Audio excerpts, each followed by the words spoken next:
Hi అండి, నమస్తే. Welcome back to tasty spoon. ఈరోజు మన రెసిపీ మసాలా చెక్కలు. పిల్లలకి లంచ్ బాక్స్లో స్నాక్స్లా పెట్టడానికైనా లేదంటే ఈవినింగ్ టైంలో పెద్దవాళ్ళైనా సరే ఏదైనా క్రిస్పీగా ఎంజాయ్ చేయాలనుకుంటే ఒక్కసారి ఈ మసాలా చెక్కల్ని తప్పకుండా ట్రై చేసి చూడండి.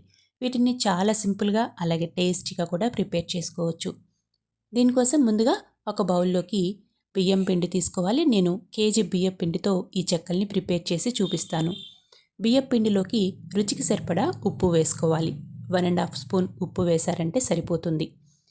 ఉప్పు వేసిన తర్వాత బియ్యం పిండిని ఒకసారి బాగా ఉప్పు అంతా కలిసేలాగా కలుపుకోవాలి. తర్వాత పచ్చిమిర్చి, అల్లం, వెల్లుల్లి మిక్సీ జార్లోకి వేసుకొని కొంచెం బరగ్గా గ్రైండ్ చేసుకోవాలి. మరీ మెత్తగా పేస్ట్ లాగా చేయొద్దు. కొంచెం బరగ్గా గ్రైండ్ చేశారంటే తినడానికి టేస్ట్ బాగుంటుంది. తర్వాత 1 గంట సేపు నానబెట్టుకున్న 50 గ్రాముల పచ్చిశనగపప్పుని వేసుకోవాలి. అలాగే 2 టేబుల్ స్పూన్ల వేయించిన పల్లీలు పొట్టు తీసుకొని వేసుకోవాలి. అలాగే 2 స్పూన్ల తెల్ల నువ్వులు కూడా వేసుకోండి. చెక్కలు చాలా రుచిగా ఉంటాయి. ఇందులోకి 1.5 టేబుల్ స్పూను జీలకర్ర వేసుకోవాలి. కట్ చేసి పెట్టుకున్న కరివేపాకు అలాగే కొత్తిమీర తరుగు కూడా వేసుకొని ఈ పిండినంతటిని ఒకసారి బాగా కలుపుకోవాలి. ముందుగా నీళ్లు పోయాల్సిన అవసరం లేదు. ఈ మసాలా అంతా కూడా పిండికి పట్టేలాగా కలుపుకోవాలి. తర్వాత 2 టేబుల్ స్పూన్ల నూనెని బాగా వేడి చేసుకొని పిండిలో పైన పోసుకోవాలి. ఇలా పోయడం వల్ల చెక్కలు బాగా గుల్లబారి రుచిగా వస్తాయి. దీనంతటిని ఒకసారి బాగా కలుపుకున్న తర్వాత తగినన్ని నీళ్లు పోసుకుంటూ పిండిని సాఫ్ట్గా కలుపుకోవాలి. కొద్దిగా నీళ్లు కలుపుకున్న తర్వాత పిండిని ఒకసారి ఉప్పు చెక్ చేసుకోండి. ఏదైనా తక్కువైంది అనిపిస్తే కనుక ఉప్పుని అడ్జస్ట్ చేసుకోవచ్చు. నేను వేసిన ఉప్పు కరెక్ట్గా సరిపోయింది. ఇలా పిండినంతటిని తగినన్ని నీళ్లు పోసుకొని చక్కగా సాఫ్ట్గా చేసుకోవాలి. తర్వాత చేతికి కొద్దిగా ఆయిల్ రాసుకొని కొద్దిగా పిండి ముద్దను తీసుకొని చిన్న చిన్న బాల్స్ లాగా చేసుకోండి. చెక్కలు చేసుకోవడానికి ఈజీగా ఉంటుంది. అలాగే మిగిలిన పిండికి ఏదైనా క్లాత్ కప్పి ఉంచారంటే డ్రైగా అయిపోకుండా ఉంటుంది. తర్వాత చెక్కలు చేసుకొని ప్రెస్ తీసుకొని ఒక కవర్ వేసుకొని దానికి 2 వైపులా ఆయిల్ అప్లై చేయాలి. ఇలా ఆయిల్ అప్లై చేయడం వల్ల పిండి ముద్ద అతుక్కోకుండా ఉంటుంది. ఇది ప్రెస్కి మధ్యలో పెట్టి లైట్గా ప్రెస్ చేయండి.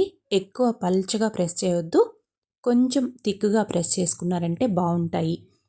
చూడండి, ఇలా వీడియోలో చూపిస్తున్నట్లుగా లైట్గా ప్రెస్ చేసుకోండి. అలా అని మందంగా ప్రెస్ చేయొద్దు. కొద్దిగా పల్చగా కాకుండా ప్రెస్ చేసుకుంటే సరిపోతుంది. ఇలా ఒత్తుకున్న చెక్కలన్నిటినీ ఒక పేపర్ మీద కానీ లేదంటే తడి క్లాత్ మీద కానీ వేసుకున్నారంటే సరిపోతుంది.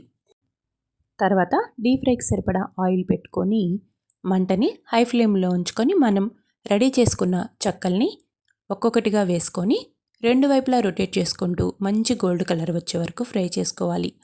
అలాగే చెక్కలు కొంచెం మందంగా చేసుకున్నాం కాబట్టి మంటని మీడియం టు హై ఫ్లేమ్కి అడ్జస్ట్ చేసుకుంటూ చెక్కల్ని మంచిగా కలర్ వచ్చే వరకు ఫ్రై చేసుకోవాలి.